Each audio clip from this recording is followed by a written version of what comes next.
So here we are, the next episode of the Outrider podcast, our crime and detective fiction series with Todd and Paul. And this time we're discussing James Ellroy's American Tabloid and Elmore Leonard's Unknown Man number 89. And I think Paul said you were going to have some bios for us today. Or first, we want to talk about Ellroy? Sure.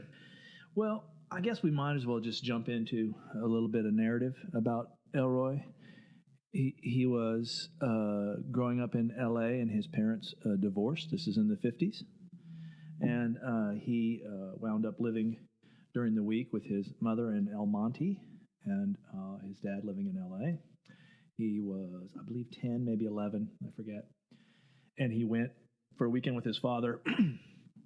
And over that weekend, his mother went out on a date and was murdered. And so he had that experience of being a young, 10 or 11-year-old coming home and police all around the house, and he finds out his mother's been murdered. He goes to live with his father in L.A., and his father's situation is, pretty marginal. He's alone a lot. He's already had this taste in reading, so his dad gives him a book by Jack Webb of Dragnet, a book called The Badge, which goes over some of the famous cases in L.A., including the Black Dahlia. And most of this that I'm getting is coming from his memoir that he wrote called My Dark Places. Yeah, I'm trying to remember what the title is. My Dark Places. He wrote a memoir about this, and that just seems to me to be the place to start when you're trying to understand Ellroy. Okay. There's a really cool documentary about him, too. Director's this guy named Jay Ante, and the documentary is called James Ellroy's Feast of Death. And I don't know if I'm pulling this from more the documentary or from the memoir. I can't remember. No. But Ellroy described being, an 11-year-old boy, his dad working nights, and he's alone in this apartment in L.A. watching the cars go by. And he looks out and he wonders which one of the men in the car are murderers and how many of the women in the car are murder victims. And what in the world sex has to do with any of it. And to me, that winds up being the psychic underpinning for all of Ellroy's fiction. So that's my little background bio. I mean, I don't know how much we want to get into, but he went through a period where he was a petty criminal and lived a pretty marginal existence. He started writing books. He started caddying was the job that sort of pulled him out of poverty and writing books, and ultimately wrote some successful mystery novels, The Black Dahlia being one of them, which is a fictional treatment of that famous murder case. And then when he did L.A. Confidential, which was made into a hugely successful movie, he suddenly sort of jumped into the upper echelon of sort of the pub business. Right. And he now self-styles himself the demon dog of American literature. Yeah, I read his colorful bio thing, and I was like, it sounds to me like he's compensating. Of course, he'll say that, and he'll show up on your doorstep and beat the shit out of you or something like that, or pretend to. Who knows? I think he's hamming it up, and if you watch one of his readings and stuff, he talks the I don't think he's jive. very tough, actually. Just a guess. Well, he's old now, so I mean, if you see the poor guy's old now, so I don't think he's beating anybody up. But he's a writer. Yeah, and that's inside we're all just little girls. Well, I'm just saying. I don't know where that came from. He just sits back there and works on his prose. I remember an interview that was on one of these Sunday arts shows, and this poor young journalist interviewing him, who evidently did not know about his shtick. And she asked him some question about his creative process. And he said, I have portraits of 1940s crime scenes on my wall. I like to lie back on my couch and growl like a dog. And this poor journalist smiled, just fixed on her face, just smiled and went on to the next question. But he has a whole act worked up. It's a shtick, yeah, and I think he does it. And I bet going to one of his readings is fun as all get out because of that. I've looked at a couple of those on YouTube, and they do look to be entertaining. It looks to me like he is sort of an accomplished public speaker. I mean, just from his delivery. Yes. Yeah. And so that's where we're at. He claims that his latest novel, he tells you that it is a great work of literature, that he has risen from the ranks of being a pulp writer to being a great literary writer, one of the only writers to ever do that. Something that we could argue about here, I think. Well, I think that's part of the shtick. Then I don't know that he believes that, but that's what he. And what is that most recent book? Do you remember the title? Is it Perfidia? Yes. Yeah, Perfidia. Which I haven't read. But yeah. I did read My Dark Places, and I remember thinking it was pretty good. It was a while ago, but I do like his nonfiction. I'm a big fan of his. There's a collection of short nonfiction, nonfiction about crime that he wrote for Esquire, and they're collected in a book called Crime Wave, which has always been kind of one of my favorite. I mean, I wrote those short pieces, journalistic pieces, and was largely inspired. I didn't quite get as you could see where his prose style would work quite nice in journalism. Yeah. The shorter pieces. We talked about if we're going to get into tabloid. Yeah. One of the, I don't know where we want to start. Did you have an idea where you wanted to go with it? Well, I'm curious because I guess you guys have read more Ellroy. This was my first exposure to him. I mean, aside from seeing the movie L.A. Confidential, which I liked. I thought it was a pretty good movie. But having this be my first exposure to his prose, I was not impressed. I don't particularly like, well, I mean, I read how he calls this his telegraph style. And I'm like, it's a little bit too punchy for me. Maybe that's just, my 570 pages worth of punchy. Right. Is arguably the if there's an issue, to me, that's it. I'm good with it for a while, and then I get a little tired of it, and I have to take a break. Yeah, absolutely. I had the same experience. Yeah, it was a bit of a slog. Plus, there are so many scenes where we're on these little adventures with Bondurant, and Kemper Boyd. Yep. And it's one more little crime spree down in Florida. Mafioso names are being sprayed all over the page, and other people we haven't been introduced to hardly at all. Yeah. And I'm thinking, there were more than a few occasions when I thought, why am I reading this scene? How does this play into the larger narrative? Right. Yeah, there were so many names floating around that all I wanted to really care about was, okay, whose world am I in now? Am I in Kemper's? Am I in Pete's? Am I in Littell's? Which one? And all the other names I just kind of dismissed because they came and went, and he's covering so much ground in this. What, from 57 to 63? 63? November of 63. 22. What's that? That's what? I don't do math live on radio. 6 or 7 years? And it's like, I don't know. I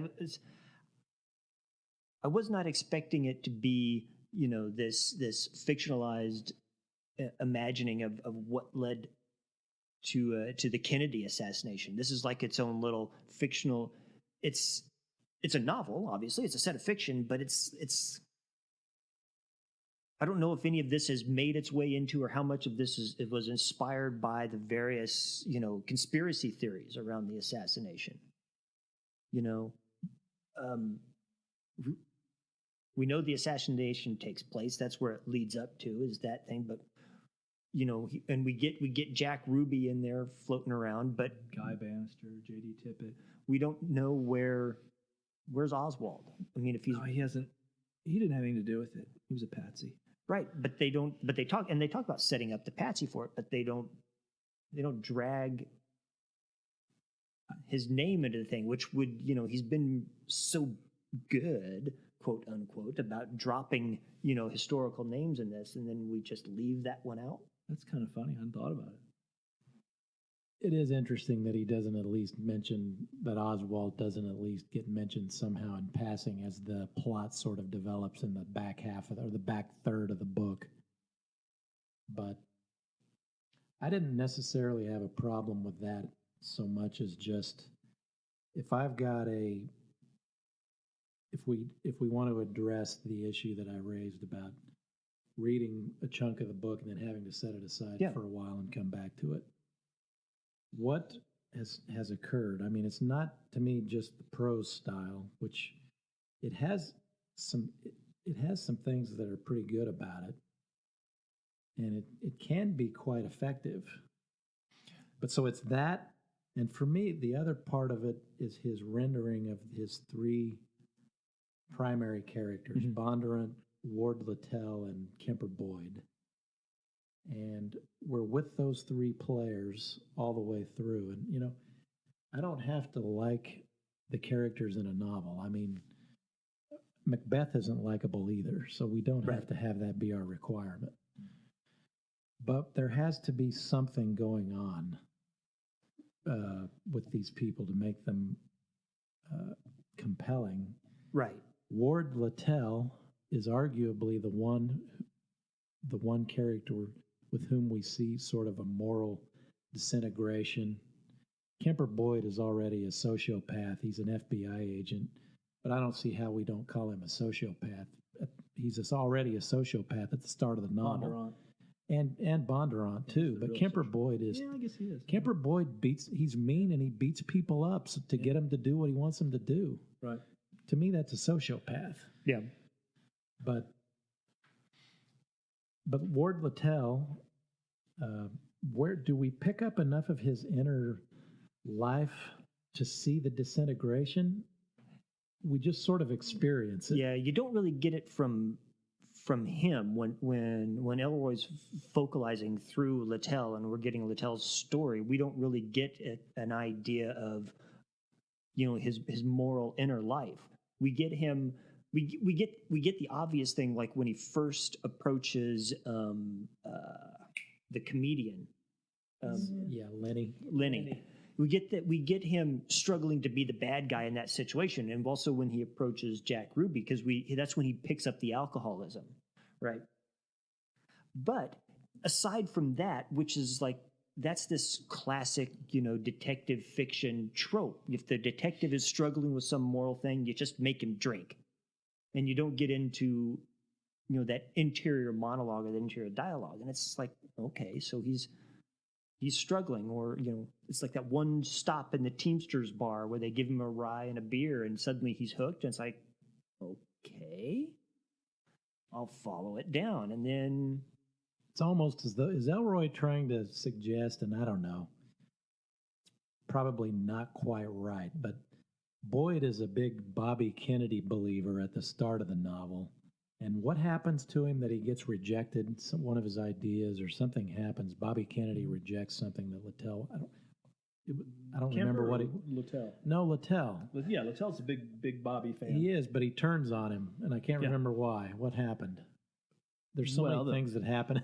Wasn't that the disintegration of his FBI career? Because it was tied with that, and it had to do with something that Hoover told him, and so Bobby steps away and dumps Littell, who had been doing all of this work off the books to track down organized crime when he was supposed to be on the red detail. Yeah, so we have that happening, and and it's his embrace of hate that gets him to sober up, which seems like it's like a stretch to make it last in any case. Yeah. Well, have you read the follow-ups? No. Books? Okay. I did try to. I started the Cold 6000 when it came out, whenever it came out, and I read some of it, and I admit I experienced it a little bit the way I experienced this one. I liked it at first, and then I got tired of it. Yeah. I agree. Okay. So what were some of the things you'd said before, that there were some things that this kind of punchy telegraph style was good for and did well? Because I have some ideas about what it is that it helps him cover and do well, but then there are other ways where it completely short circuits everything else. I think there are some kind of slangy, witty paragraphs in there. I mean, when he's talking there, you've sort of got this. What is the point of view when it's sort of a collective unconscious point of view, third person, and the various players are sort of collectively speculating in the narrative about who are going to be sort of the behind-the-scenes cabinet members in JFK's cabinet. And, Sinatra was a shoe-in for, what was it, Pimpin'? The Pimp. I mean, there's just some really funny lines in there. And there's quite a few of them. Yeah. Things like that are quite good, but somehow it doesn't carry all the way through. Because for me, it's the big adventure scenes that kind of go off the rails, where you're getting all these players and things sprayed all over the page, and there's this big scatter thing going on with people getting shot and all this stuff happening, and it's like I'm at a movie and I'm too close to the screen or something, and I just need to go out in the hallway for a little while. Yeah. Well, two things with the Telegraph style that stood out for me. One, I think you're right, it does handle some things very well. And the thing I think it handles really well is the violence. There's no extraneous choreography. There's no, trying to be poetic or graceful or there's no drive to be cinematic about it. With that punchy Telegraph style, it's just very straightforward and shocking even, which is what violence should be. He walks up, he shoots the guy in the face, and it's put out that simply. And so you're kind of, ooh. And so you have that, so I think that it handles violence very well. Interesting point. But I don't think that the Telegraph style, I mean, we talked about this with Ward Littell's Descent. It doesn't handle that emotional nuance very well. No, it doesn't. And then the other thing about his Telegraph style, or maybe this isn't really part of his Telegraph style, maybe this is part of his style in general that disturbed me, was that when you had the characters in dialogue, they very rarely, the characters themselves, use racial slurs. Their slurs and their comments to people are rather kind of benign. But when you drop into the narrator, the guy that's this third person controlling consciousness that's filtering the information, that's the racist son of a bitch who's just popping off, spics, niggers, everything, just blah. It's like, really? Is that necessary? Why don't you put that in the mouths of the characters to get the milieu rather than you, the narrator, doing it? And to me, I didn't see the point behind it. I guess that's part of it's a philosophical difference that I have with whatever Ellroy's thinking about here, is that me as the writer, as a removed narrator, an idealized narrator, and the implied author, the imagined person that he thinks he is that's telling the story. Apparently, for James Ellroy, it's a racist asshole doing it. That's kind of what I get from it. But go ahead, Paul. Well, what are we reading here? Well, he sort of tells us in the preface. In fact, you could just read the preface and not read the book, I think. I'm just kidding. But Did I miss the preface in my... Well, I don't know. It's his little... America was never innocent. We popped our cherry on the boat over and looked back with no regrets. That's my best Ellroy. I'm good at that. Can I just do the whole podcast in my Ellroy voice? Yeah, do your Ellroy voice and read that whole thing for us. No, do I have to? That's horrible. You don't have to. But give me where's it's on page... You got the same edition I do. It's on page 0. There's no page number. Yeah. It's before part 1. I think I just missed it. Oh.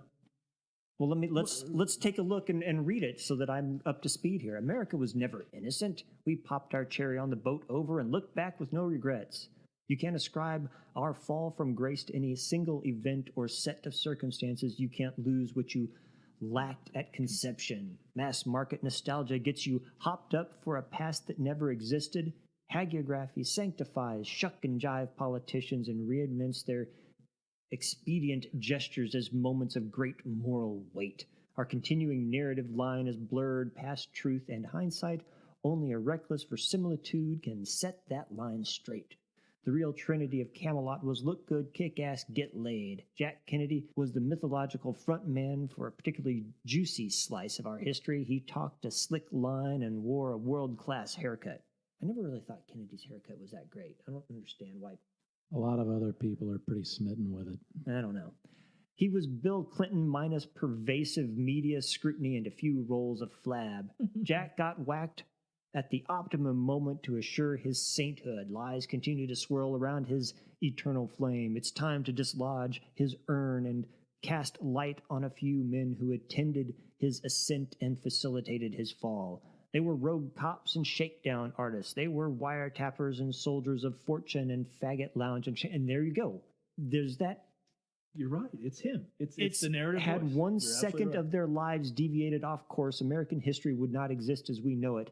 It's time to demythologize an era and build a new myth from the gutter to the stars. It's time to embrace bad men and the price they paid to secretly define their time. Here's to them. Interesting that he uses the word embrace right there. And right there, that I don't know what tone he's going for with that, but it yeah. I mean, so Pete Bondrat is obviously at some point, sympathetic to the racist cause, but even your Klan character I don't recall him in his dialogue for that Klan character using racial epithets. They're just all in the narrator's voice. I think the narrator is this new myth, and he admires this narrative voice, admires Bondurant, and admires these men as much as I think we have questions about them. Right. But he doesn't let them have their own vocabulary. He takes that for himself and leaves them with but I think that euphemisms. This myth is a racist, ethnocentric, or is he playing quasi-fascist myth? I think this is we're reading quasi-fascist myth. I just coined the term. Well, that what you just read and the voice you read it in was interesting. Paul was on that trip too. But it's a valid reading. And let's remember, American Tabloid is the title. Right. So there's a tabloid element to the prose style here. Right. Ellroy's working that in. Yeah. It's part of the fabric. The funny thing I thought of when I was thinking about this was that where have I heard this notion of an alternative myth before? Mm-hmm. And it came to mind something that may seem sort of ridiculously obvious to compare this to, but Oliver Stone's film JFK. Right. Oliver Stone said, "I'm trying to create an alternative myth." And I think his alternative myth is sort of the alternative myth of the left. That if we look at our history, mm-hmm. we see dark forces within our own country overthrowing the best intent of American liberalism, Jack Kennedy. In Ellroy's point of view, he has the alternative myth of the right, which is these men, who, to use his term, men with a hard-on for life, mm-hmm. these tough men that go out and beat up commies and gay people are the ones that shape this nation and made it the way it is. And what we're seeing here is we're seeing a dethroning of Kennedy as a positive figure and an establishment of these types of men as the true unsung heroes. What I found to be interesting, though, in spite of Ellroy's best efforts, I mean, he goes out of his way to mythologize, what's the word I want? Kennedy's crank. Yeah. And the size of it. Ellroy is almost obsessed with it.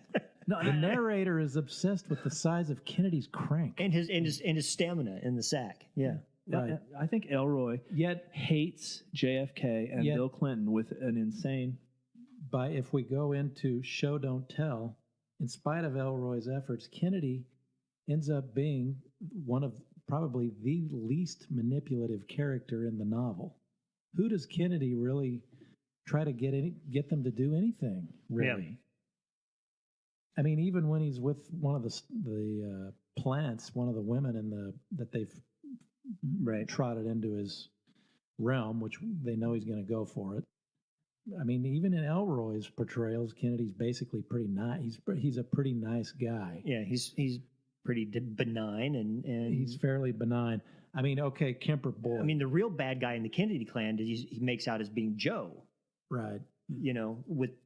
And yet the ultimate hero of the book is Ward Littell, who becomes a mob figure. And so it's like he's got this weird thing. It's like if you take your mob connections and go left, you're bad. If you take your mob connections and go right, you're good. Well, what the fuck? Ellroy seems to want us to go along with the perception of some of the characters that JFK should have followed the Bay of Pigs fiasco with a military intervention and gone in and, it's like he left. I mean, Ellroy seemed to think that was he lacked the courage to go in there. It's the right wing perspective of that whole event, or one perspective. Right. Or Kennedy didn't have enough sack to just face down Khrushchev at Cuba. He had to give up those missiles over in Turkey on the side. Mm-hmm. If he'd been a real man with a real big crank, he would have just forced down Khrushchev and got him to take the missiles out of there. I mean, that's sort of the narrative that's being floated in this novel. Yeah. But I think he hates JFK at an even more fundamental level, and it's a level I've never really been able quite to understand. Because if JFK's a womanizer with a good haircut, you could see somebody objecting to him for some sort of moral grounds for how he treats women, and yet there's no indication in any of the characters, the lead characters in Ellroy's own shtick, the narrator's shtick, that that's somehow a bad thing.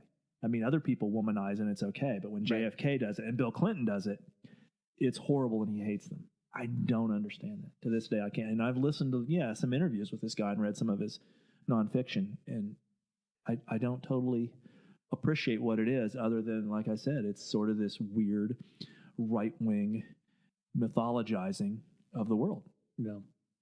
Dan Savage often says it's the Republican idea that you screw as I say, not as I screw.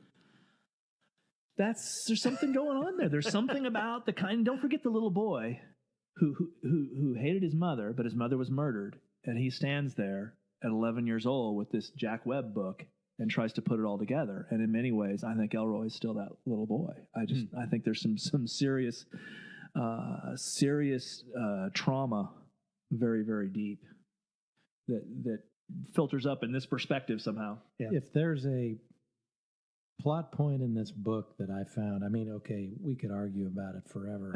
I mean, because it's a little, we could argue about the plot points, I'm sure, various plot points. The one that I'll be honest, I just didn't buy it particularly, was the introduction of Kemper Boyd into the Kennedy inner circle by Hoover.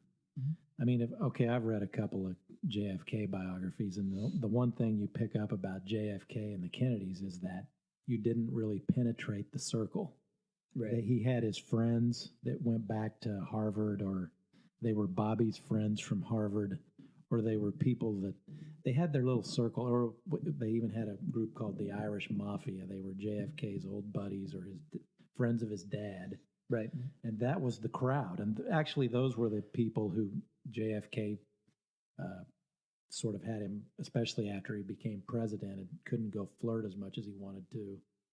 They kind of set him up, with his dates. Right. It was still flirted more than I. And he would not have been using an FBI guy. Cut down to like twice a week. He would not have been using Kemper Boyd to get that done. Yeah. And then they question. I mean, Ellroy covers it to a certain extent because he has the old man say, the old man's half convinced Hoover sent Kemper over to spy on him.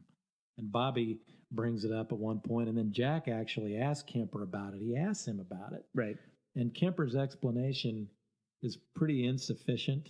He kind of tries to get around it, and Jack just kind of buys it. Right. Which probably has to happen for the narrative to work.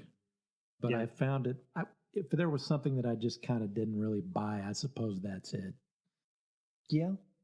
I don't know that much about, Kennedy and his personal life. I've never been much for political biographies, so I'm gonna trust your take on it.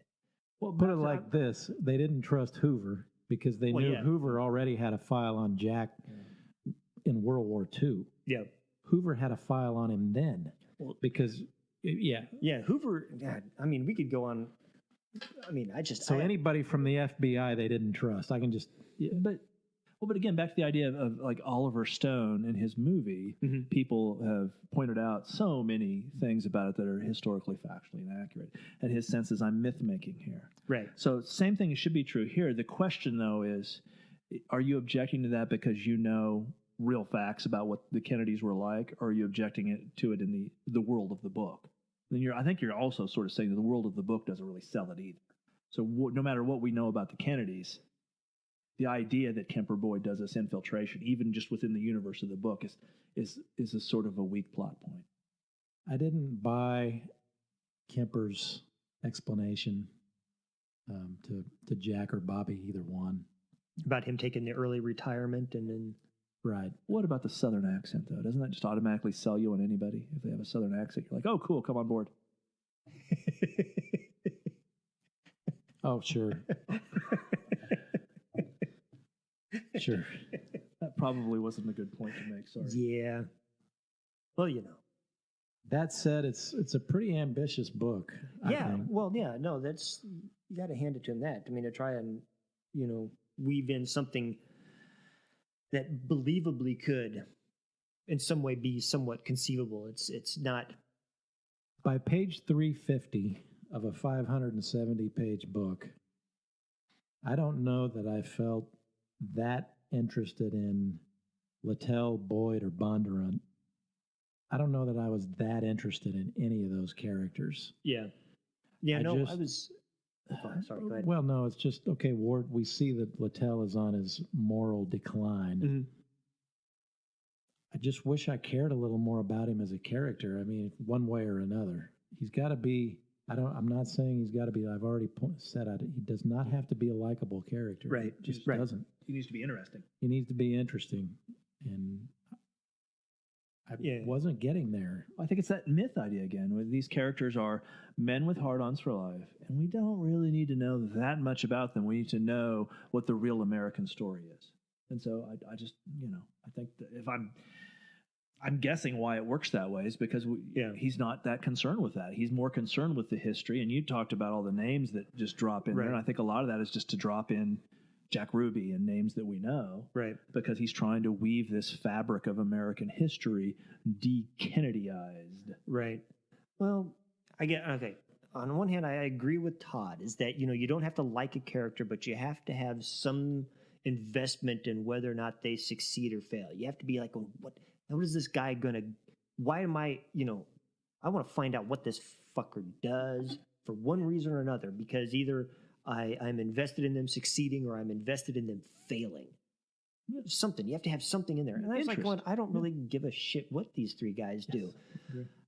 And then, but to your point also, I think, this thing about Ellroy being myth making and trying to give this alternate myth of the Kennedy assassination.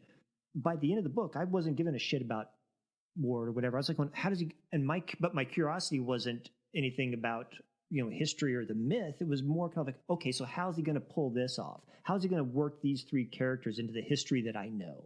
And that's, to me, is kind of a weak reason to read a book.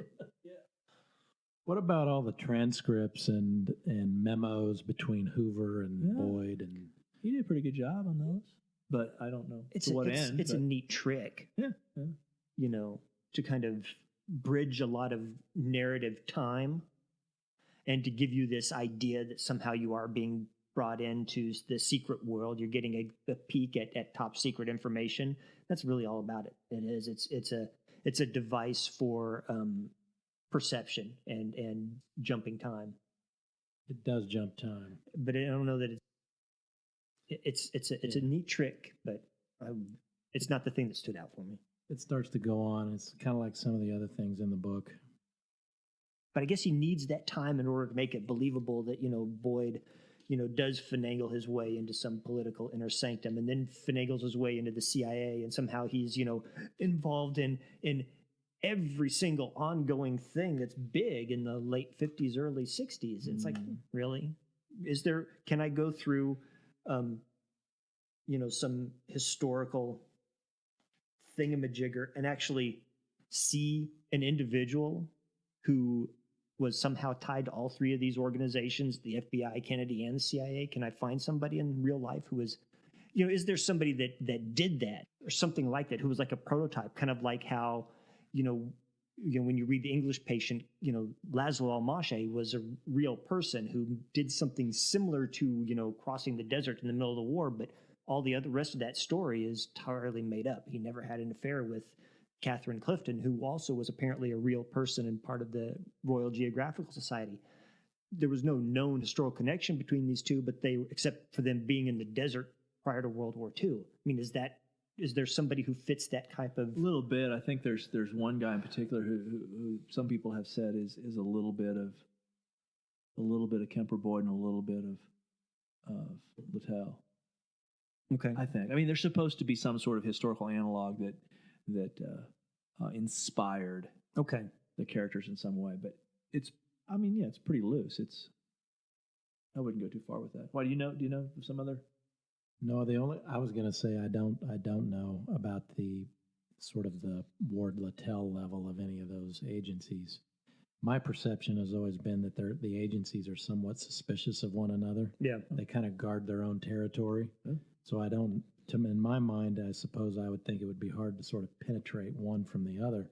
But then I just don't know. Right. We know that at the executive level, people do walk the path between the various agencies. Right. But that's kind of a different realm. Well, the question should be, does the book create a world where it's plausible, more so than what we know about history? Even, because is he telling the story to make you buy it? If he's telling the story well, you ought to buy that. You ought to not ask the question. Right. Yeah. And to me, it would seem that, if you have the FBI, which was big onto spying on everybody in the country and getting a file on anybody that Hoover thought was suspicious, and then you have the CIA, which I think this was in a time before they were really barred from operating in the States. And in fact, the whole big point about the Bay of Pigs thing is that the CIA is operating in the States. Wouldn't those spooks also know who their FBI agents were? So why wouldn't somebody... The one thing Ellroy has right here is the very rogue element. From what I can, just from the reading I've done on the 50s CIA, there was a much heavier kind of rogue element in those. I mean, it was a new agency that had spooled out from the OSS, right? And it was the politicians and executive level hadn't really thought it all the way through in my mind. And the rogue element, I believe, was worse in the 50s than it's ever been since. Yeah. So that part, I think Ellroy might have right. Just the idea that we had some of these people out operating a little bit more on their own. But then, I guess, we know they ran the psychedelic experiments, for example. Right. So, and that's kind of thing that throws, and I think this adds into your concern about Boyd suddenly getting into the Kennedy clan, is that would not somebody have been able to uncover Kemper Boyd between 57 and 63 as this like triple agent?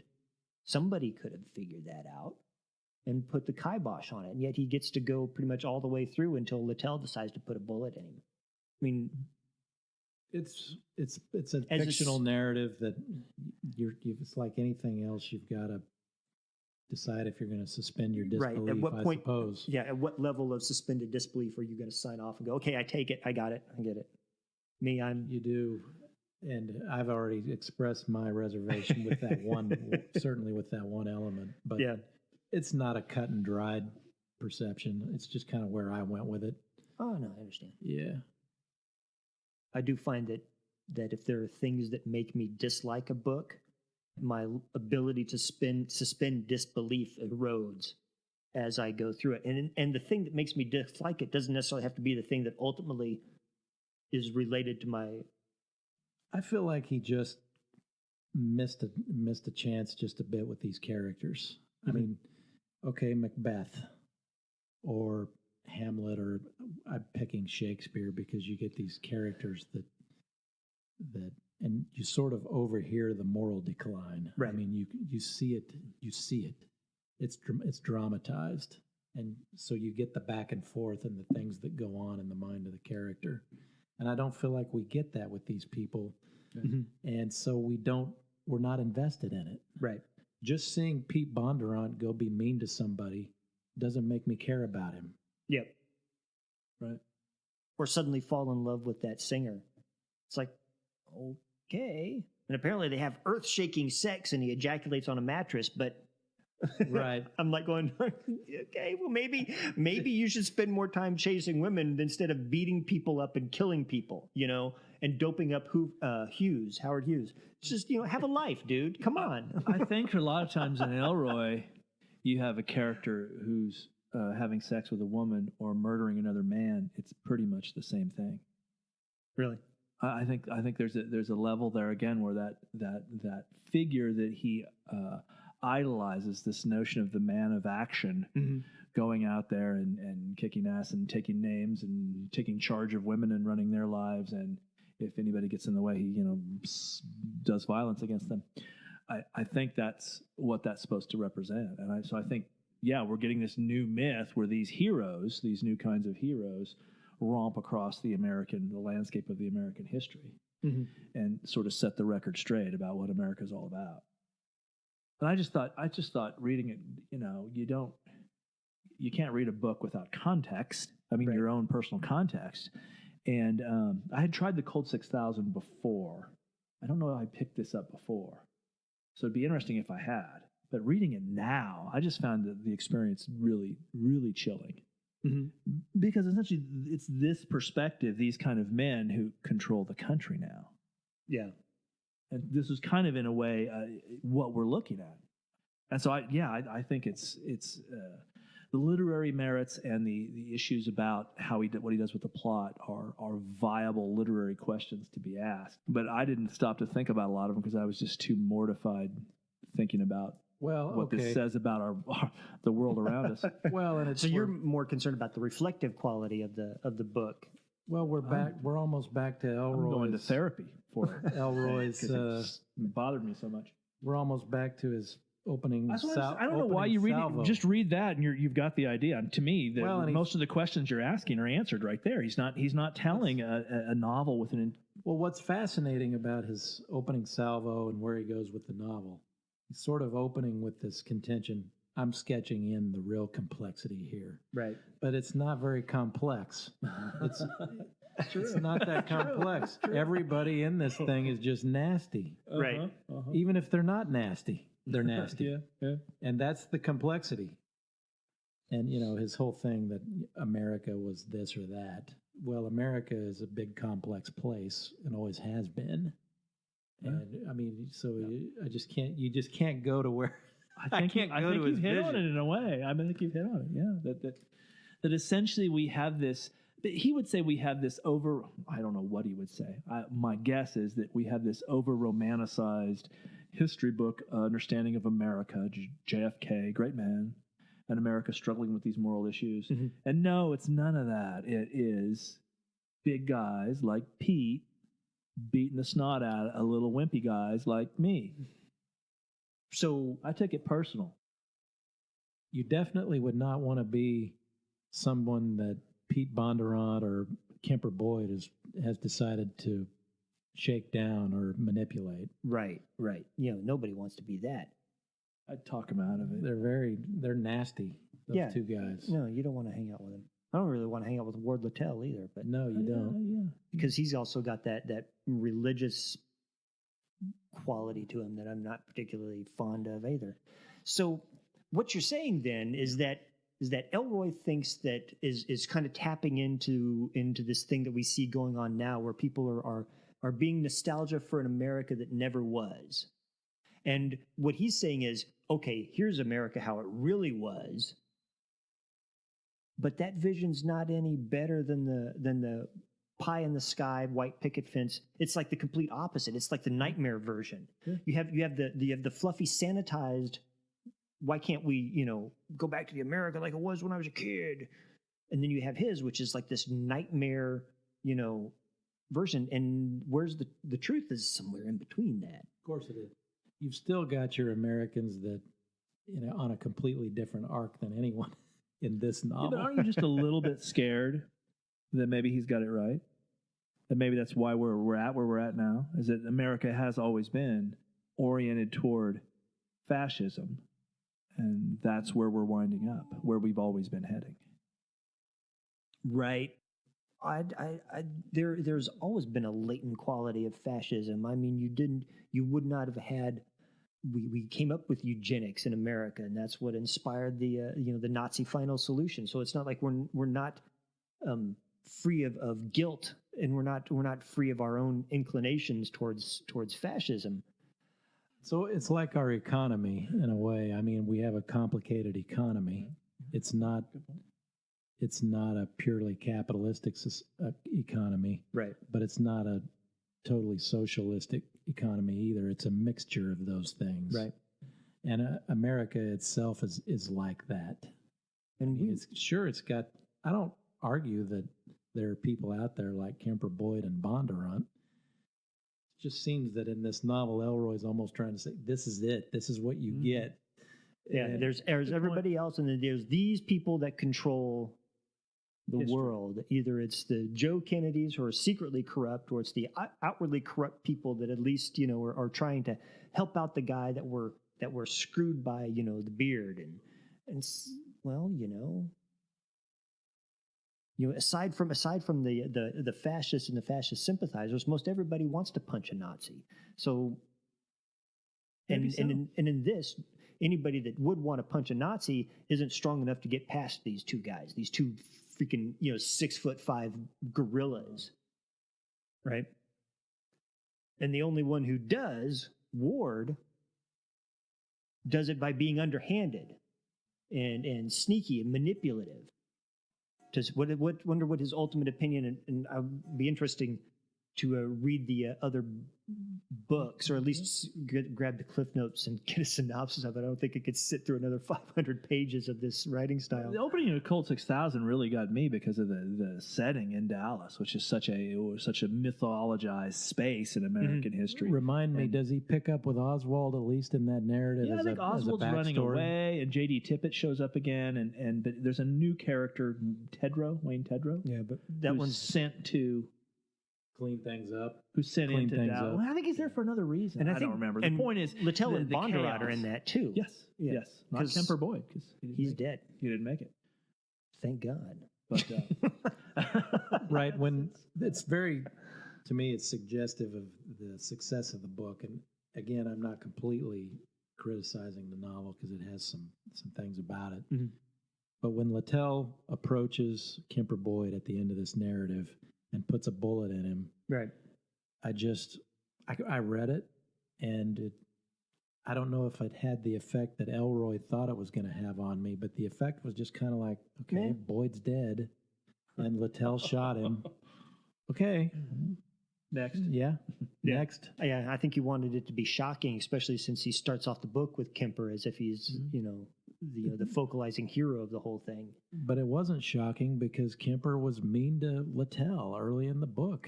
I mean, he needlessly beat him up to kind of punk him down and get him to do what he wanted him to do. So it's not that surprising. And then abandon him and, Or shocking. Yeah. Anything else on Ellroy? No, I think we've pretty well. All right. He lived in Kansas City for a while. That is true of a lot of people. I'm just trying to think of good. No, I don't have negative thoughts against James Ellroy, the person, in a way. I mean, I don't know the guy, but I'm saying.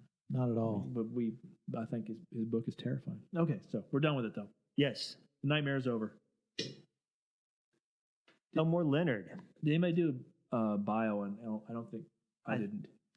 Nobody did. I could sketch in a couple items on him. I don't know how much we wanted to go into his bio anyway, but just, I suppose, the 2 points that I thought to bring up were just that I think he really got going on he published a couple of novels fairly early on in his career. He was working as a copywriter in an ad agency. And got started in Westerns, right? I think that's the case. Yep, and that movie Hombre, starring Paul Newman, would be an example of one of his stories. It is, yes. And then he got going again, I think, in the 70s when he was maybe in his late 40s, somewhere in there, which is not too long before he published Unknown Man number 89, which we're getting ready to talk about. The other two things, just that I did read a piece about Leonard in the New Yorker at one point where when he was living in Florida, for example, and he was writing about Detroit as he did in this book, he had this guy that went around and did his field research for him. He would send a guy out to find stuff and things that might flow into this narrative that he was working on, which is an interesting approach, because how do you know that your guy is going to come up with the stuff that you'll need? I mean, I can't imagine trying to do it myself. Well, maybe he had the plot idea or the concept, and then sent the guy to look at certain things. That would seem right. like the And this particular guy obviously did a good job on it. But and the other thing I sort of liked about Leonard was just that I think he worked he wrote his novels on a legal pad, or he would write it out longhand and then type it out on his old typewriter. And he was always into the whole manual typewriter carriage return thing. He liked that ring. I do kind of admire that. And I mean, so many great novels before the age of the computer, you know. Think about it for a minute. You guys have all written full-length narratives. Yeah. And you get to page 186, and you find out that something back on page 37 has to change now. And when you've got your program, you just go splice in the change and move on. But with a typed manuscript, you've got a real mess to go clean up. Yeah. I don't know how they do it, but anyway, Leonard did work that way, I think, his whole career. A lot of pens and pencil marks and notes, and then retyping and retyping and retyping. If he could afford that guy to do the research, why couldn't he afford a typist? Maybe he did after a while. I think it's more that he just found a way that worked and he was not going to change it. Well, a retypist, if he had to change it even.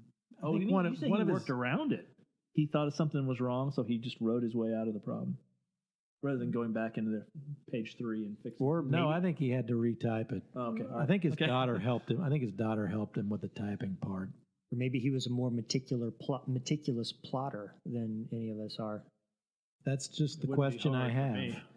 That's really part of the question I have. And how much rewriting and did he do? You just wonder. Other than that, I didn't go into his personal. I don't know if somebody could add something. Maybe a good segue into the book would be just, to me, I thought that the 70s were really vibrantly came alive here for some reason. And I have a real hard time necessarily pointing to what it is. I was a little kid. Yeah. But this time period seemed to me to be very alive in the book. So agreed. May have been that's just when it was written and published. Yeah, it was. It helps, but maybe that's what it is. Being very in the moment of it. That he had the kind of detail in there that really made me sort of revisit my somewhat sketchy memories of time.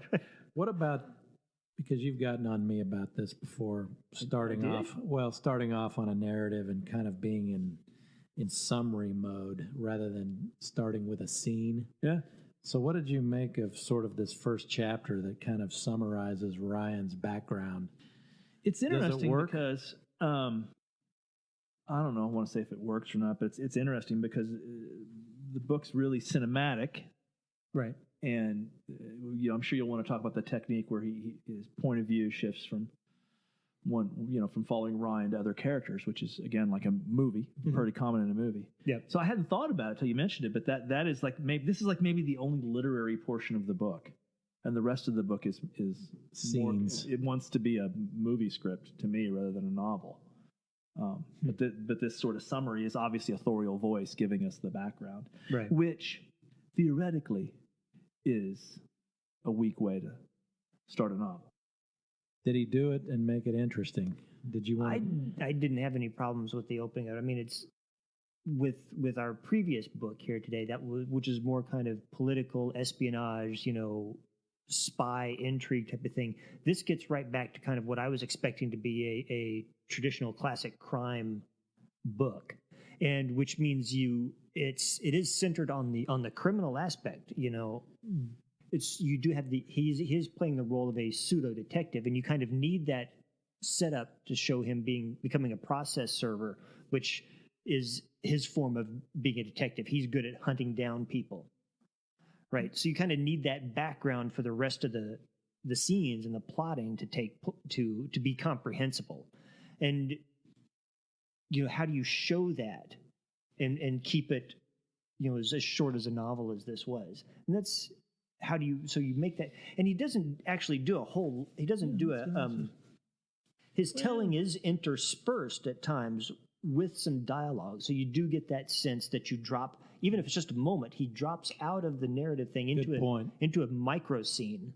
Yeah, and that gives you that sense that you're not being given this wall of text, a traditional info dump, if you will, of just once upon a time narrator. Once upon a time there was so and so. Here's all the basic facts you need. Okay, now let's start our story.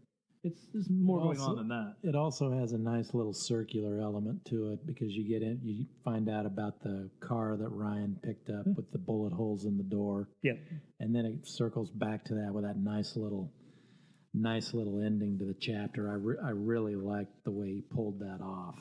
If I could get to it. Let me see. There weren't many cars around with 4 bullet holes in the door. Yeah. Yeah, at the end of the 3 years, he'd put 83,000 miles on the Cougar and traded it in on a Pontiac Catalina 2-door light blue with air and heavy-duty shocks, 4658 delivered. He was glad to finally get rid of the Cougar, though he'd still think about it every once in a while. There weren't many cars around with 4 bullet holes in the door. You know what makes me sad? You bought a brand new car for $4,658. That may be what, when I say the time period is coming through, it may be details like that just you're like, wow, Yeah. It's like, fuck you and your fucking boomer adolescence, you know. Boomer adulthood. So what about Ryan then? He's clearly the protagonist of this thing, and we talked about it in Tabloid that not only do we not like anyone in that damn thing, but don't necessarily even get very invested in what they're doing. Right. What about where's Ryan? How did you experience Ryan as a character? Well, I don't know that I necessarily would have liked him, but at least I when it got to the point where his life was actually in jeopardy, I was like, oh, come on, you know, how do you get out of this? Get out of it, because I didn't want to. It wouldn't make no sense for him to die or get horribly hurt. And so, yeah, I mean, that was the thing. You know, you followed his emotional arc. You kind of. Where does he fit on the sort of the literary hero, anti-hero? Is he an anti-hero? He's a very typical Elmore Leonard protagonist, by the way. He sort of operates in a moral gray area. He's not an evil person like the characters in Tabloid at all. He's not a murderer, but he will look after number one from time to time. Right.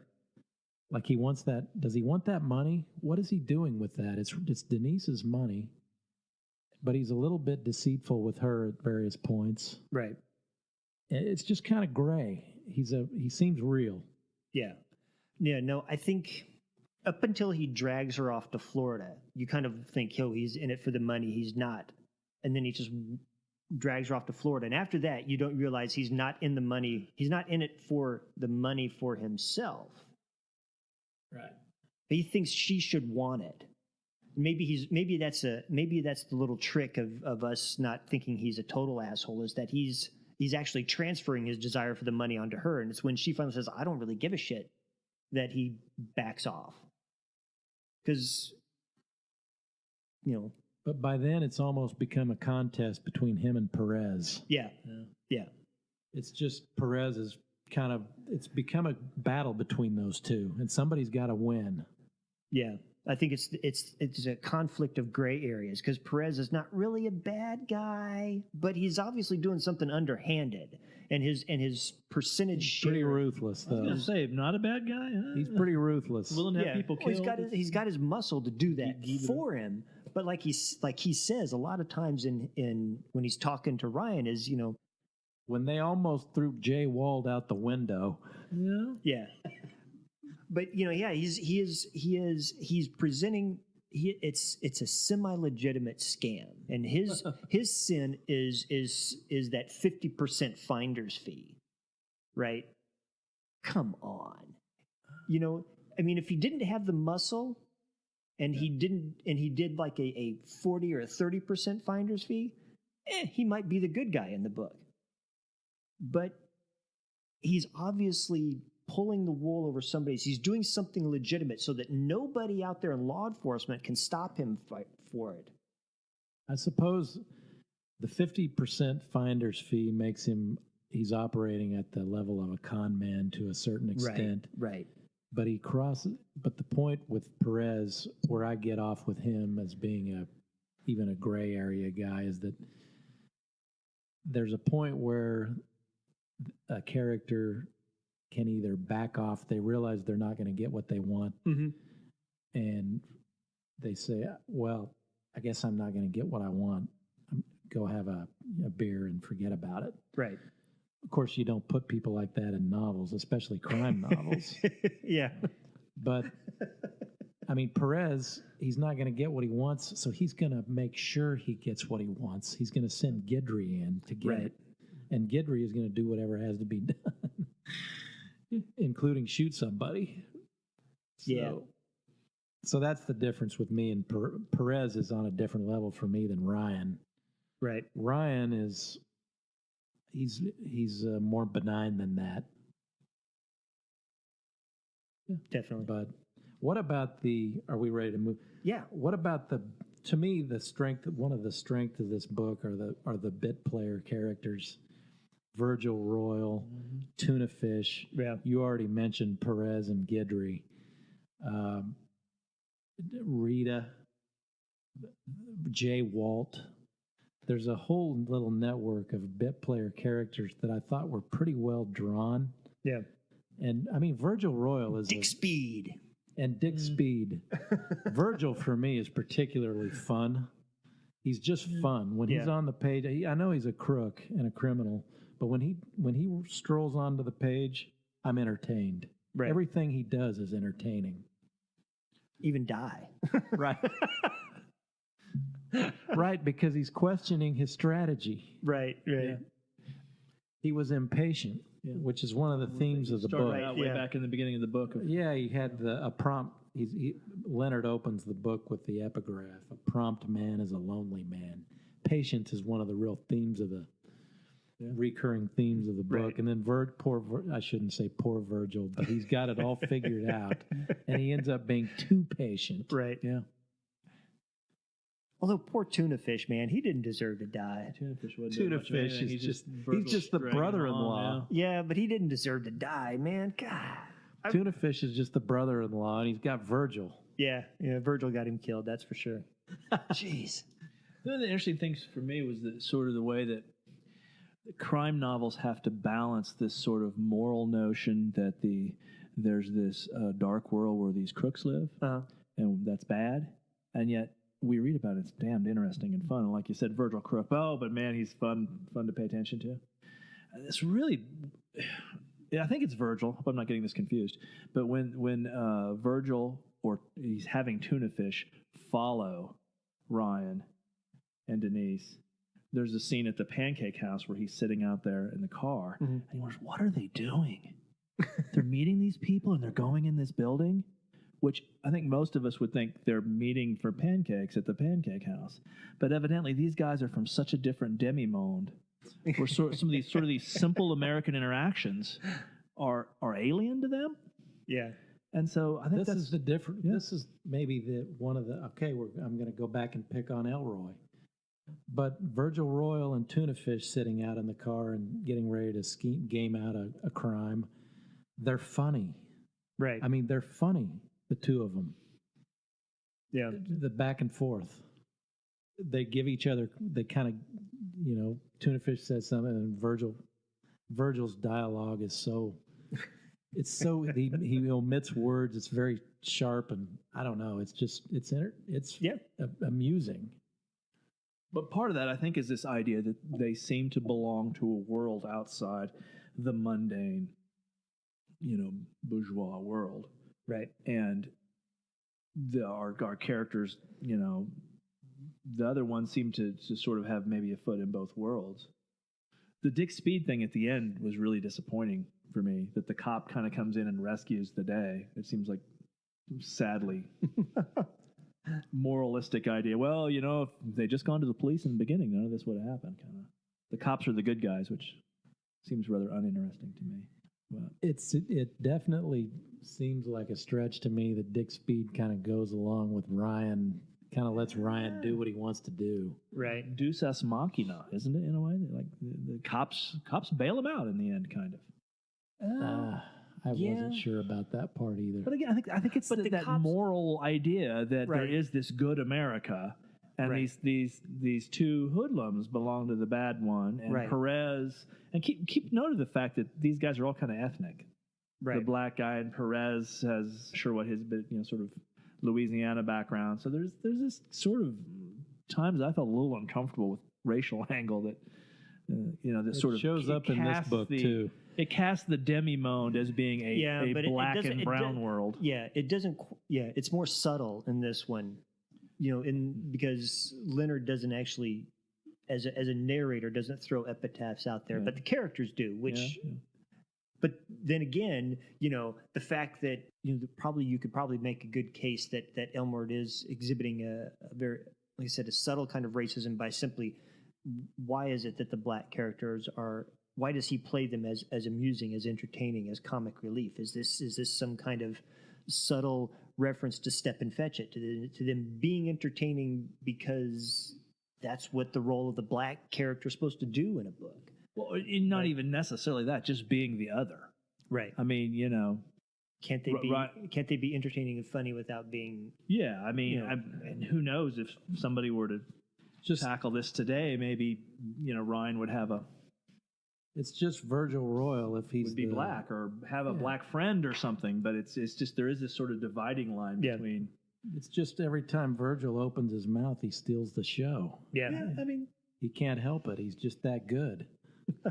well, but a lot of the old the blackface and those racist things probably really were funny and talented, but it was still a racist thing to make it funny because it is the other.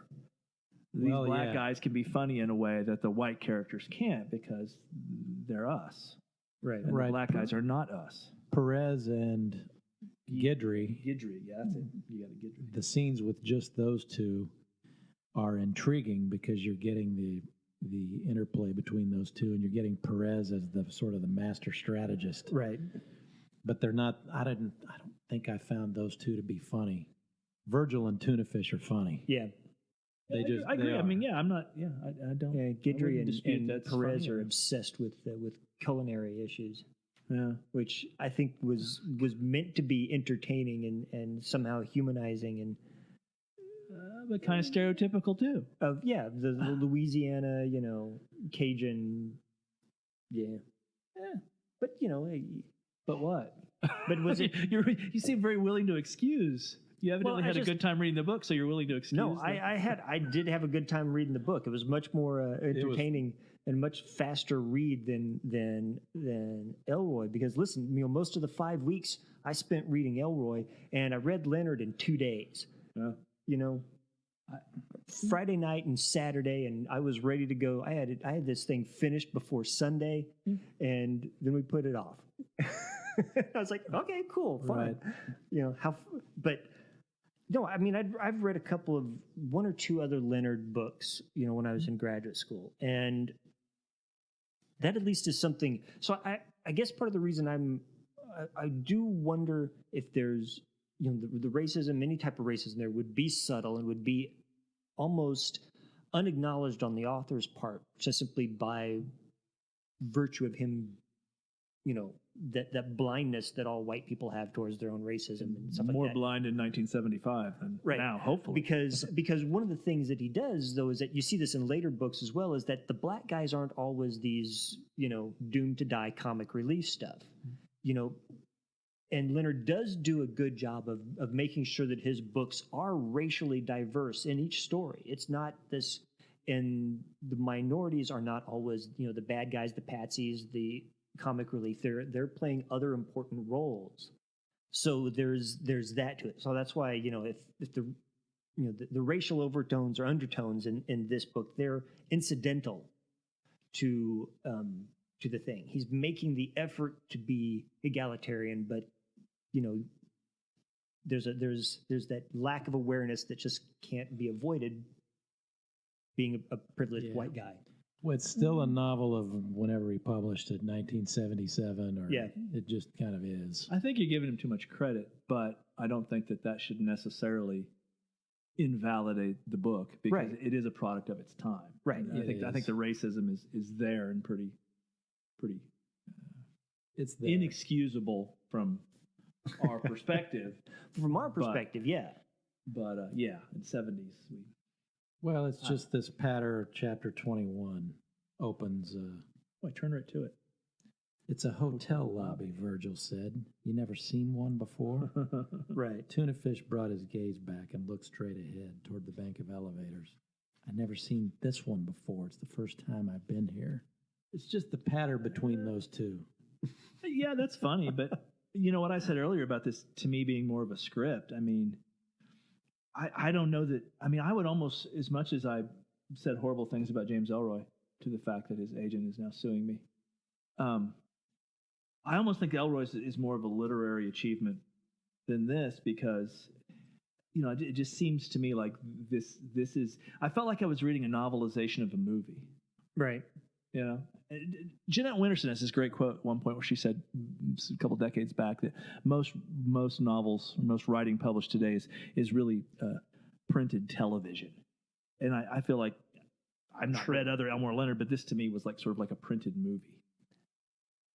And it didn't strike me as being a literary endeavor in the way that American Tabloid very much is. As horrible and disturbing and failing as American Tabloid is, there is a writer here trying to do something with a language where, if anything, Elmore Leonard is trying to make the language disappear into the background so we don't see it, so we can follow these characters and get these cool scenes and these entertaining lines. Why couldn't that I don't know that I completely agree. Why couldn't that be a literary achievement, to make the language disappear? To, as Gardner would say, get the reader into that vivid and continuous dream. I mean, this is That's something kind of where I went with it too. I guess I just don't like movies very much. Well, Ellroy has a much more eccentric style. I'll grant you that. Which is interesting. Yeah. And I don't know that Elmore Leonard, his plain style is, I find it all that interesting.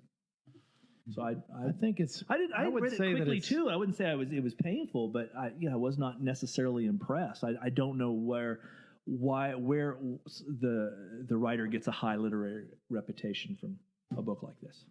Well, probably because this was like his first or second crime book after the westerns. It's one of the early ones. Yeah. Ryan's a cool character. Oh, and it's interesting. Okay, there was one other tidbit I should have added at the front. Yeah. Ooh. The last I checked, and it's been a little while, so the value might have gone down. But the first printing of Unknown Man number 89, if you ever are lucky enough to stumble across one for 50 cents at some garage sale, particularly if it just happens to be in good shape, definitely pick it up, because they used to be worth quite a bit. I have the first Avon printing. Does that count? No, it does not. Avon calling. Because apparently Leonard was not enough of a name back then that it had a pretty small print run for the first printing. And it's a book that a lot of crime novel people really liked this one and thought it was one of his, kind of the book that got him, one of the books that kind of got him going again. So there's a whole sought after quality to that book. And so. Right. Okay. Did you see on Wikipedia the later Leonard novel first printings had much bigger print runs, and Right. so it's not such a thing to have one of those. Alfred Hitchcock wanted to make this into a movie. Oh yeah. It's on the Wikipedia page. I don't know if it's true, but Wikipedia says it. So it was Hitchcock was going to make one more movie, Right. and evidently this was going to be it, and he didn't do it. But wouldn't that have been something? Yeah. I don't know. The thing with the cinematic quality, I guess it doesn't, and sometimes it does bother me, because you do find those writers that come up with a novel and you can tell what they're doing is they're just writing the novelization of a movie before the movie's been made. Saves time that way. But then again, one of my personal philosophies has always been that, we as writers, we are competing with television and movies for people's eyeballs, for their entertainment desires. And a lot of novels that I go and I pick up off the shelf, even ones that I eventually like, I'm liking them kind of in spite of the problems that I see with it. And I'm liking them, and part of the reason that I'm able to like them is because I have an English degree, and that's my thing, is to read. So I don't have a problem with it. But I noticed that a lot of novels, even this one, has kind of a Leonard. Okay. It has kind of a very basic 19th century structure to it. You have the big rolling out and the scene setting part. And it is, even though it's very fast paced, it's still paced and set up and described much the same way that a 19th century novel would be described. And I often compared 19th century novels to the pace of a locomotive. And those are how the stories are set up. So you get on a train at the first page, and then you very slowly, at maybe 40, 60 miles an hour, travel through the countryside of this story. And everything unfolds for you in a linear fashion. You might get a couple flashbacks, somebody tells a story or whatever, but then you're right back on the train going through the thing. And you get to experience everything in the environment around you. And that's the way these novels are structured, kind of like, and even this one is structured that way. Novels that have been published just this month are kind of structured that way too. But people don't experience story like that anymore. We haven't really experienced story like that in the world. I mean, we've experienced it in our brains, because our brains, even before movies, would fragment dreams differently because of the way the synapses fire. And this was one of the theories that they had why movies did not frighten people that much, except when they did things where would rush at people or point a gun at them from the screen. People weren't, running out of the theater screaming about movies, was because they knew that they recognized that type of quick jump between things from their dreams. Well, then you get into the mid to late 20th century, and then you throw in air travel, you throw in jet travel, and you get into something at the start of your thing, and 2 hours later, you're somewhere completely different. You might go from a place where you were wearing shorts to where you need a coat. You're going to go from a place that's flat like Kansas to some place that's mountainous. You're just going to pop in there. And as movies and everything begin to master the jump cut, begin to more mimic dream patterns, as we begin to travel without this experience of linear evolution. Yes, we can still drive and get it there, but the interstate has cut us off from the scenery as well. So all we see is this traffic. Well, people don't experience narrative or time the way they did in the 19th century. And yet we still produce novels out there asking these people that have their whole lives been conditioned to treat stories with jump cuts, with massive jumps, linear jumps from time and space, to get on a train and travel slowly through the countryside. Yeah. Right? So there is this cinematic quality to writing can have a very literary and artistic element to it. It can be done very well and be artistic. So I don't often find this criticism of it's very cinematic to be a bad thing. Ondaatje's novel, The English Patient, was very cinematic, but it's not a screenplay waiting to be made into a movie. That thing was when Minghella first wrote the first draft of the script, it was like 600 pages. It would have been like an 8-hour movie. And they had to pare it down and weed it down. But I'd be curious to see what Hitchcock thought he was going to do with Ryan, because as much as it is cinematic, you do get Ryan's moral quandary. Mm-hmm. There are several scenes when he's in his mind trying to decide what he's going to do, and he's making it up as he goes. Right. He can't decide if he wants to stay in with Denise. Should he bail on the whole thing? I mean, he's kicking it around in his head. He's not quite sure that he wants to mess with Perez, because he senses that Perez is going to isn't going to back down easily. Right.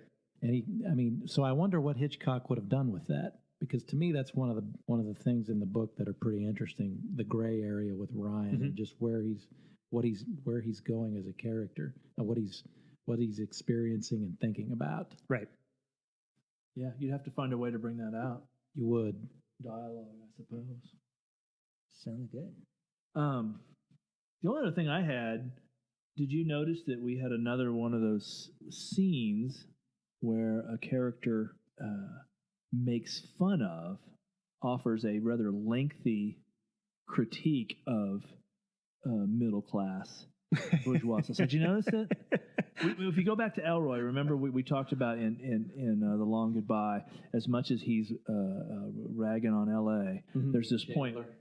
You said Ellroy, mean Chandler. Yeah, sorry. It's okay. Go back to Chandler. You have that scene, remember we talked about, where he takes a shot at the Midwest going back and working at the hardware store, and Right. And then in Williford there was a similar scene where the guy's waiting at a stoplight and he sees the guy crossing. Well, and he even bags on Americans and saying we'll eat anything that has bread and lettuce between it or something. Yeah, and it fits really well with Marlowe putting that out, and it probably fits well with Williford's character too. But it was actually Denise. It's a situation where I think Ryan is trying to talk to her, and we go sort of inside her head, and she has this imagination of what her life would be back. Like if she lived back home and married somebody and had the 2.5 children. Yeah, the whole criticism of her mother and everything. Yeah. Yes, and it's so again, I think that's really reveals this tension in hard-boiled fiction, where for the most part we draw this line that mainstream life is moral and these crooks are upright, bad, and boring. Yeah, but we're interested in the crooks. Right. And that seems to bubble up without, and I'm sure Leonard didn't sit down and think, well, just let this commentary come through. I think that seems to bubble up in a lot of these narratives. The author sort of coming to terms with the idea that when you really sit down and think about it, these crooks running around it's far more interesting than the normal 9-to-5 life. Right. Was there anything like that in Ellroy? There's a lot of stuff in Ellroy. I don't remember. I mean, did anybody in Ellroy? I don't remember anybody in Ellroy. No one in American Tabloid is even trying to be somewhat normal, or right, or mainstream American, whatever. Right. And they have all gone off the rails before the narrative ever starts. Right. I bet we could find But something. they didn't. Megan Abbott They don't even tried. offer a commentary on it. I mean, does anybody? It's a different kind of book in a way. But then so was the Williford too. Yeah, I don't remember a situation where somebody talks about boring, Joe Six-Pack America as being a boring thing to be avoided. No, I mean, if we're going back to Williford, the movie that is a Richard conceives of is all about how miserable. In a way is. The movie that Richard conceives of is how miserable the American working man is. Right. Yeah, that's his whole movie. Yeah, it is. The whole book of Williford is that sandwich comment from Chandler. Look at the poor salesmen that are still over there trying to just do a job in the lot. They've got to wear Santa suits. Oh my God! A Santa suit showed up in. Didn't a Santa suit show up in Ellroy? Did somebody have a Santa suit? Somebody in one of these two books was wearing a Santa suit. Was it Lots of one of the pages Kennedy and lots parties? It was Bondurant was wearing a Santa suit at the cab stand. Bondurant was wearing a Santa suit at the cab stand. You connected it to that's good. Nice. So that's another tension that tends to come up in noir fiction is Santa. Yeah, There's sort of an obsession with Santa that comes up again and again. Because think about it, he's sort of the original noir hero. He sneaks down the chimney in the middle of the night. This guy in a weird suit. Leaves a little deposit. He's dressed up like Virgil Royal. He sneaks down the... Something weird's going on there with Santa, I'm telling you. That may be the case. Oh, Santa. All right, that was a good one, guys. Any last words? I think we got there. Excellent. Well, next time it's going to be Pension and Brodigan. Inherent Vice with Pension and Richard Brodigan's Dreaming of Babylon. Right on. All right, guys. Thanks.